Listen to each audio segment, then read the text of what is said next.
হালুয়াঘাট ও ধোবাউড়া উপজেলাবাসীর পক্ষ থেকে কলসিন্দুর গ্রামের কীর্তিমান কিশোরী ফুটবলারদের সংবর্ধনা দিয়েছেন বিএনপি জাতীয় নির্বাহী কমিটির যুগ্ম মহাসচিব সৈয়দ ইমরান সালে প্রিন্স।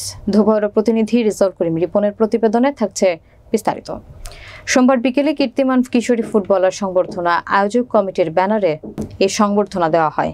এতে সংবর্ধিত হয়েছেন ফুটবল কন্যা সানজিদা আক্তার, তহুরা খাতুন, মারিয়া মান্দা, শামসুন নাহার জুনিয়র, শামসুন নাহার সিনিয়র এবং শিউলি আজিম। তারা সবাই কলসিন্দুর গ্রামের বাসিন্দা এবং কলসিন্দুর সরকারি উচ্চ মাধ্যমিক বিদ্যালয়ের শিক্ষার্থী। অনুষ্ঠানে সভাপতিত্ব করেন উপজেলা বিএনপির সভাপতি আলহাজ মফিজ উদ্দিন। বিশেষ অতিথি হিসেবে আরও বক্তব্য দেন বিএনপির আন্তর্জাতিক বিষয়ক কমিটির সদস্য ইঞ্জিনিয়ার ইশরাক হোসেন।